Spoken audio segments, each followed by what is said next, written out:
ஆண்டவராகிய இயேசு கிறிஸ்து நாமத்திலே இந்த வாய்ப்பினை தந்த அருமையான போதகர் ஐயாவுக்கும் சபை சங்கத்தாருக்கும் சபை மக்களாகிய யாவருக்கும் இயேசு கிறிஸ்து நாமத்திலே அன்பின் வாழ்த்துக்களையும் ஆசீர்வாதத்தையும் நான் தெரிவித்துக் கொள்கிறேன். கர்த்தர் தாமே உங்களை ஆசீர்வதிப்பாராக. நாம் எடுத்து வாசிப்போம். மார்க்கு புத்தகம் 15ஆம் அதிகாரம் 34வது வசனத்தை வாசிப்போம். 9ஆம் மணி நேரத்திலே இயேசு ஏலோயி ஏலோயி லாமா சபக்தானி என்று மிகுந்த சத்தமிட்டு கூப்பிட்டார். அதற்கு என் தேவனே என் தேவனே ஏன் என்னை கைவிட்டீர் என்று அர்த்தமா. மத்தேயுவிலும் இந்த வசனம் இருக்கு. மத்தேயு 27:46 இதே வசனம் இருக்கு. பாருங்க, ஏலோயி ஏலோயின்னு இருக்கு. அதுல வந்து பாத்தீங்கன்னா ஏலி ஏலி லாமா சபக்தானி என்று இருக்கு. அதற்கு என்ன அர்த்தம் அதிலே பைபிளே நமக்கு போட்டிருக்கு. என் தேவனே ஏன் என்னை கைவிட்டீர் என்று அர்த்தமா. பாருங்க, ஆண்டவராகிய இயேசு கிறிஸ்து அகில உலகத்தையும் படைத்து ஆளுகிற ஆண்டவர். அவர் ஏன் கைவிடப்பட வேண்டும்? உங்களுக்காகவும் எனக்காகவும் நம்முடைய பாவங்களுக்காக ஒரு பாவத்தை நிவர்த்தி செய்யும் ஒரு பரிகார பலியாக ஆண்டவராகிய இயேசு கிறிஸ்து நமக்காக கைவிடப்பட்டார். முதலாவது பாயிண்ட், நம் பாவத்திற்கு பலியாக நிவர்த்தியாக பரிகாரமாக ஆண்டவராகிய இயேசு கிறிஸ்து கைவிடப்பட்டார். நாம் எடுத்து வாசிப்போம். 1 யோவான் புத்தகம் 2ஆம் அதிகாரம் 2வது வசனம். 1 யோவான் 2:2.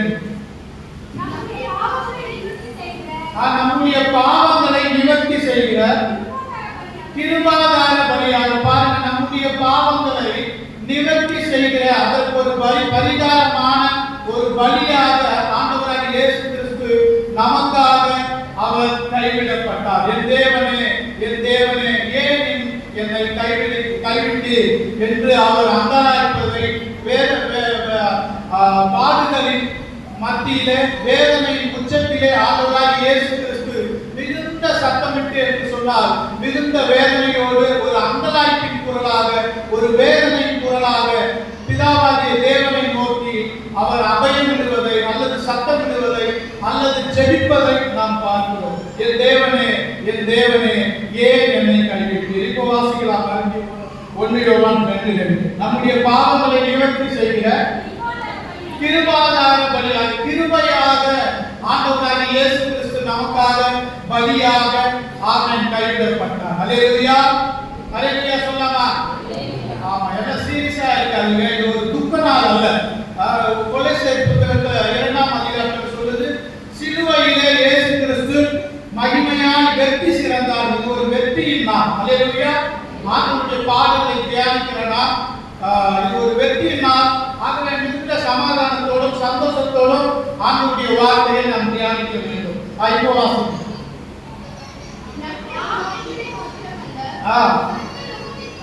ஆமா, நம்முடைய பாவங்களை மாத்திரமல்ல, சர்வ லோகத்தின் உலக மக்கள் எல்லாருடைய பாவங்களுக்காகவும் ஆண்டவராகிய இயேசு கிறிஸ்து சிலுவையில கைவிடப்பட்டார். சிலுவையில மரித்தார்.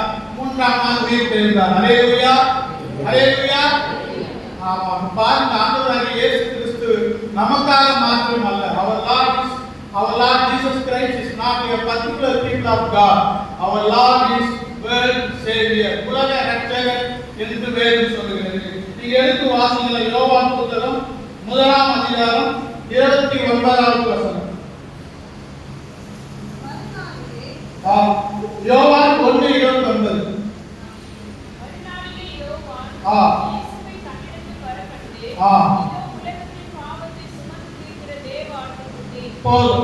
உலகத்தின் பாவத்தை சுமந்து தீர்த்த தேவாட்டுக்குட்டி. அகில உலகத்தின் பாவங்களுக்காக ஆண்டவராகிய இயேசு கிறிஸ்து சிலுவையிலே பிதாவாகிய தேவனால் கைவிடப்பட்டார். ஹல்லேலூயா. அப்ப ஆண்டவராகிய இயேசு கிறிஸ்து ஏதோ கிறிஸ்தவர்களுக்கான தெய்வம் என்று நாம் சொந்தம் கொள்ளக்கூடாது. அவர் எல்லா மக்களுக்கான தெய்வம், எல்லாரையும் நேசிக்கிற தெய்வம். நாம எல்லாரையும் நேசிக்க வேண்டும், அன்பு செலுத்த வேண்டும். ஹல்லேலூயா. அடுத்ததா நம்ம வாசிக்கலாம். கொஞ்சம் வேகமாக போற டைம் இல்லை. அடுத்த பாயிண்ட்டுக்கு நான் போயிடுறேன். அடுத்து பாருங்க, நம் பாவத்திற்கு பலியாக, நிவர்த்தியாக, பரிகார பலியாக இயேசு கைவிடப்பட்டார். முதலாவது பாயிண்ட். அடுத்தது இரண்டாவது, சத்துருவாகிய மரணத்தை பரிகரிக்கும்படியாக இயேசு கைவிடப்பட்டார். சத்துருவாகிய மரணத்தை பரிகரிக்கும்படியாக இயேசு கைவிடப்பட்டார். நீங்க எடுத்து வாசிக்க எபிரேயர் புத்தகம் 2ஆம் அதிகாரம் 14-15.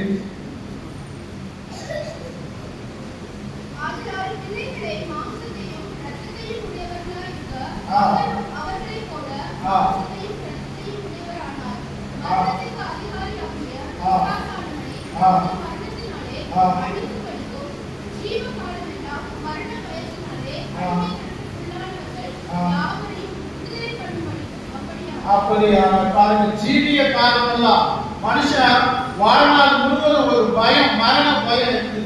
அந்த மரணத்தை போக்கும்படியாக, மரணத்தின் அதிபதியாகிய பிசாசை ஜெயிக்கும்படியாக ஆண்டவர் நமக்காக சிலுவையிலே கைவிடப்பட்டார். அல்லேலூயா. சத்துருவாகிய மரணத்தை ஆண்டவர் பரிகரிக்கும்படியாக சிலுவையிலே ஆண்டவர் நமக்காக தான் ஆமென் மரித்தார். அதெல்லாம் பாருங்க, அப்ப பயம் இருக்கக்கூடாது. இன்னைக்கு கூட ஒரு வியாதி வந்துட்டா உடனே அனைவருக்கு பயம். பயம் பிசாசு கொடுக்கிற ஒரு காரியம். பயம், கவலை, வேதனை, துக்கம், தேவையில்லாத அச்சம், இதெல்லாம் வந்து பிசாசு யூஸ் பண்ற ஒரு டூல்ஸ், ஒரு ஆயுதம். அப்ப பயப்படக்கூடாது. அல்லேலூயா. நாம ஆண்டவருடைய வார்த்தையை பேசுறத நம்ம பயப்படக்கூடாது. நாம தைரியமா, அப்போஸ்தலர் புத்தகத்தில் சொல்லுது, கர்த்தருடைய சீடர்கள் தைரியமாய் ஆண்டவருடைய வேத வசனத்தை பிரசங்கித்தார்கள். அப்ப தைரியமா பேசணும். அப்பதான் ஆவியானவர் கிரியை செய்வார். அல்லேலூயா. அல்லேலூயா சொல்லுங்க. அல்லேலூயா. ஆமா. இப்ப மறுபடியும் வாசிங்க, அதே வசனத்தை சகோதரி வாசிங்க. ஆதலால் மாம்சத்தையும் இருக்க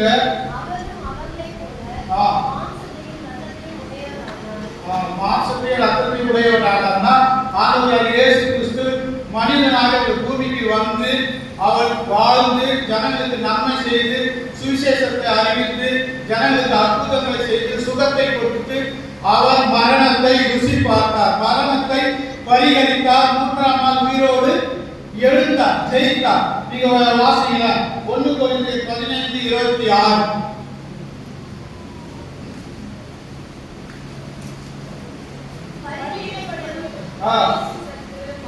பாருங்க, சத்துருவுக்கு மரணம் வந்து எதிரி, மனுக்குலத்திற்கு எதிரி தான் இந்த மரணம்.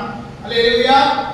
ஆமா, அதை ஜெயிக்க ஆண்டவராகிய இயேசு கிறிஸ்து சிலுவையில மரித்தார், 3ஆம் நாள் உயிர்த்தெழுந்தார். நீங்க மறுபடியும் வசனங்கள் வாசிங்க. 1 கொரிந்தியர் 15:55.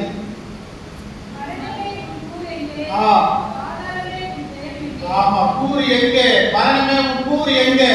உன்னுடைய ஜெயம் எங்கே? அப்படின்னு ஆண்டவராகிய இயேசு கிறிஸ்து மரணத்தை ஜெயித்தார். 57 வாசிங்களா? அதிலே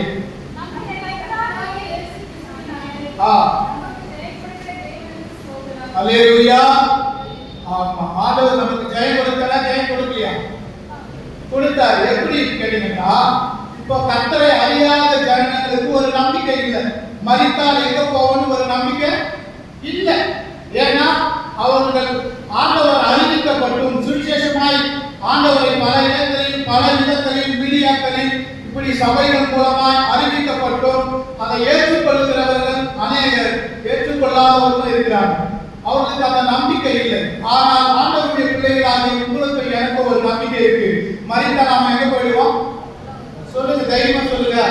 பரலோகம் போயிடுவோம். அந்த நம்பிக்கை, அதுதான் கிறிஸ்தவர்களாகிய கர்த்தருடைய பிள்ளைகளாகிய நமக்கு ஒரு ஜெய செய்தி ஆண்டவர் கொடுத்திருக்கிறார். அதனால வசனம் சொல்லுது, நம்முடைய கர்த்தராகிய இயேசு கிறிஸ்துவினாலே நமக்கு ஜெயம் கொடுக்கிற தேவனுக்கு ஸ்தோத்திரம். ஆண்டவரை நல்லா ஸ்தோத்திரிக்க வேண்டிய ஒரு நாள் தான் இந்த நாள். அல்லேலூயா.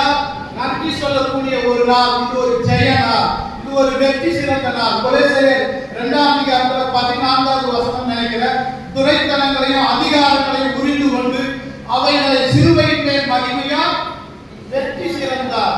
அப்ப வெற்றி உள்ள ஒரு வாழ்க்கை வாழத்தான் ஆண்டவராகிய இயேசு கிறிஸ்து எல்லா மனுக்குலத்திற்காக, உங்களுக்காக, எனக்காக பிதாவாகிய தேவனால் சிலுவையிலே கைவிடப்பட்டார். அந்த வேதனையின் உச்சத்தில தான் எல்லா மொத்த உலகத்தின் பாவம் அந்தகாரம் அவர் மேல வந்ததுனால அவர் என்ன பண்ணாரு? என் தேவனே, என் தேவனே சத்தமிட்டு அலறுவதை பார்க்கிறோம். ஏன்னா அவர் கடவுளாக இருந்தாலும் கூட 100% மனிதனாக இந்த பூமியில அவர் வாழ்ந்தார். நமக்கு என்ன வழி இருக்குமோ அந்த வழி அவருக்கு தெரியும். நமக்கு என்ன துக்கமோ அது அவருக்கு தெரியும். நம்ம பாடுகள் அவருக்கு தெரியும்.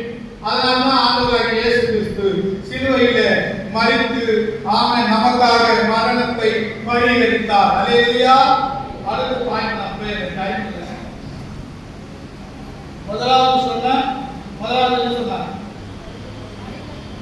முதலாவது பாயிண்ட் சொன்னேன். நம்முடைய பாவத்திற்கு பலியாக ஆண்டவராகிய இயேசு கிறிஸ்து அதை நிவர்த்தி செய்கிற ஒரு பரிகாரமாக சிலுவையிலே பிதாவாகிய தேவனால் கைவிடப்பட்டார். முதலாவது பாயிண்ட். சரியா? நல்ல மனசுல நீங்க வாங்கிக்கணும். இருதயத்துல வசனத்தை வாங்கி அதை அப்படியே இருதயத்துல சேவ் பண்ணி வச்சுக்கணும். அல்லேலூயா. ஆமா, வசனம் எந்த அளவுக்கு நாம அறிகிறோமோ அந்த அளவுக்கு தான் நமக்கு விடுதலை. அல்லேலூயா. நான் சொல்றேன், தப்பா இருக்கக்கூடாது. வசனம் இல்லாத ஒரு சபைனா கட்டளை இல்லை. வசனம் இல்லாத கட்டுரை பிள்ளைகள் வெறும் சொல்றது எம்டி. அப்ப எம்டியா நம்ம இருக்கக்கூடாது. நம்ம இருதயத்துல வசனம் இருக்க வேண்டும். அல்லேலூயா. ஆமா, வசனம் தான் விசனத்தை போக்கும். நீங்க அடுத்த பாயிண்ட் சொன்ன சத்துருவாகிய மரணத்தை பரிகரிக்கும்படியாக இயேசு கைவிடப்பட்டார். மூன்றாவது, மகிமையிலே நம்மை சேர்க்கும்படியாக இயேசு சிலுவையிலே கைவிடப்பட்டார். மூன்றாவது பாயிண்ட், மகிமையிலே பரலோகத்திலே நம்ம சேர்க்கும்படியாக தான் பிதாவாகிய தேவனால் ஆண்டவராகிய இயேசு கிறிஸ்து கைவிடப்பட்டார். எடுத்து வாசிக்கலாம். எபிரேயர் 2:10.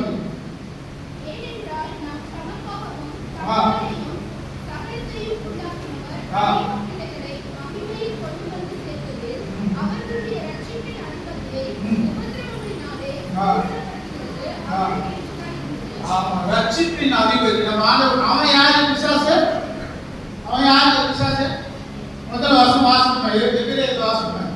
அவன் மரணத்தின் அதிபதி. நம்ம ஆண்டவர் யாரு சொல்லுங்க? ரட்சிப்பின் அதிபதி. அல்லேலூயா. ஆமா, கேள்வி சொன்னா நல்லா இருக்கும். எனக்கு நல்லா இருக்கும். மரணத்தின் அதிபதி பிசாசானவர், ரட்சிப்பின் அதிபதி நம்ம ஆண்டவர். அல்லேலூயா. அல்லேலூயா. ஆமா, அப்ப ரட்சிப்பின் அதிபதியாகிய ஆண்டவராகிய இயேசு கிறிஸ்துவை சிலுவை பாடுகளிலே உபத்திரப்படுத்துவது தேவனுக்கு ஏற்றதாக இருந்தது. அது அவருடைய சித்தம். அதை முழுமையாய் ஆண்டவராகிய இயேசு கிறிஸ்து ஏற்றுக்கொண்டார். எதற்காக? நம்மை மகிமையிலே சேர்க்கும்படியாக அவர் இந்த பாடுகளை ஏற்றுக்கொண்டு கைவிடப்பட்டார். மறுபடியும் கூட நீங்க வாசிக்கிறேன். எபிரேயர் 2:10 சத்தமா வாசிக்கிறேன். எல்லாரும் கேட்கணும். ஏனென்றால் நமக்காகவும் தம்மாலேயும் சகலத்தையும் உண்டாக்கினவர் அநேக பிள்ளைகளை அதான பாயிண்ட். கர்த்தருடைய பிள்ளைகள் மாத்திரமல்ல, இன்னும் ஆண்டவருடைய பிள்ளைகள் அநேக உலகத்தில் இருக்காங்க.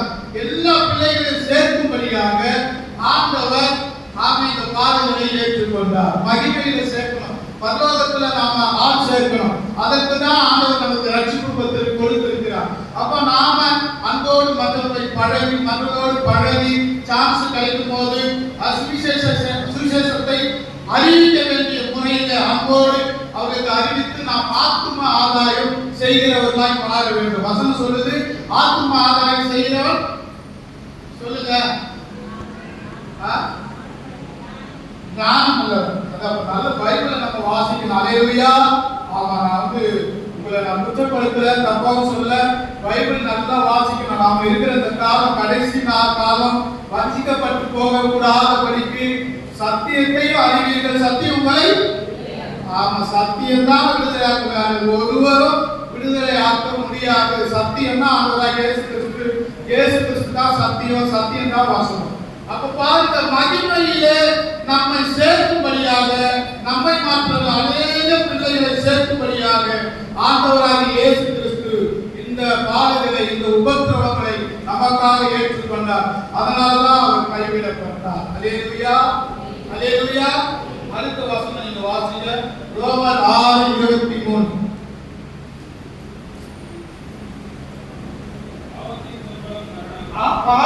பாவத்துக்கு ஒரு சம்பளம் இருக்கு. அதுக்கு என்ன சம்பளம்னா மரணம்.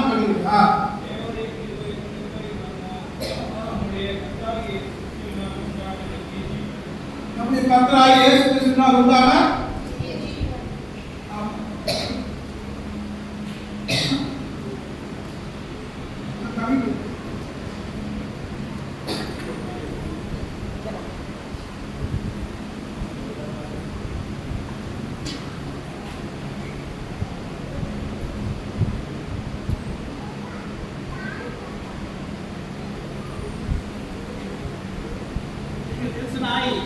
என்னையும் பேசினாக்கிறீங்க.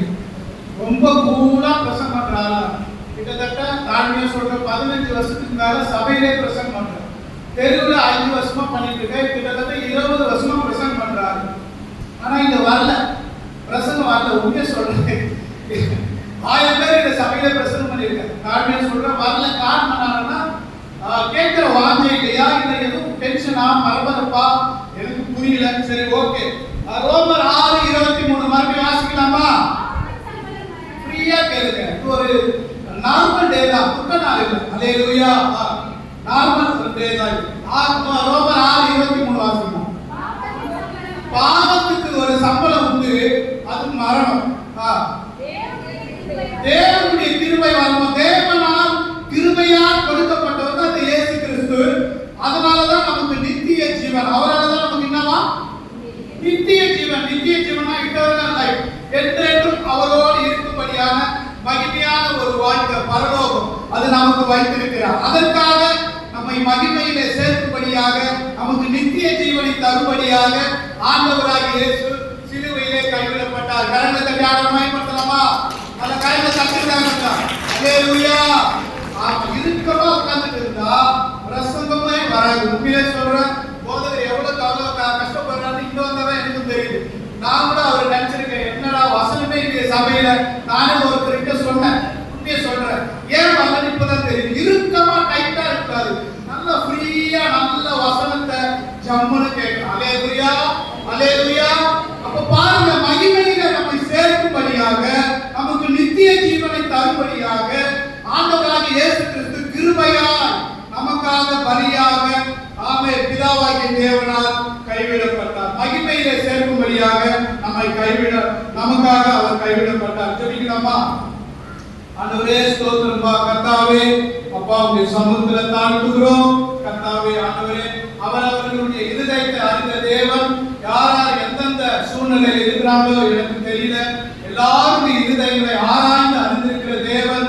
ஒருவேளை பயத்தின் மத்தியில, கவலைகள் மத்தியில, அல்லது பாடுகள் மத்தியில, அல்லது குழப்பங்கள் மத்தியில, அல்லது ஆண்டவரை எந்த சூழ்நிலையில இந்த வார்த்தைகளை கேட்டிருப்பார்களோ, ஆண்டவரை எம்மாவூர் சீசர்களோடு நீ பேசின போது அவர்கள் இருதயம் கொழுந்து விட்டு எரிந்தது என்று நாங்கள் வாசிக்கிறோமே.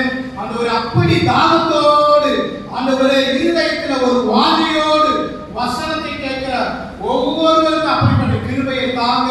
தாழ்த்துற ஒவ்வொரு ஜனங்களை ஆசீர்வதிங்க, பலப்படுத்துங்க, கிருபை இருக்கட்டும், தைரியப்படுத்துங்க. உங்களுடைய அன்பை மக்களுக்கு சொல்ல உதவி செய்யுங்க. அடியேன ஆண்டவரே அப்பா, ஊழியங்களை குடும்பத்தார ஆசீர்வதிங்க. வந்திருக்கிற ஒவ்வொரு கத்துடைய பிள்ளைகளை ஆண்டவரே, அவங்க குடும்பங்களை, ஊழியங்களை, அருமையான போதகரை, ஊழியத்தை, குடும்பங்களை ஆசீர்வதிங்க, பாதுகாத்துக் கொள்ளும். ஆண்டவரே, உங்களுடைய வருகை மட்டும் எங்களோடு கிருபை இருப்பதா இயேசு கிறிஸ்து மூலம் பிதாவே, ஆமென். அல்லேலூயா.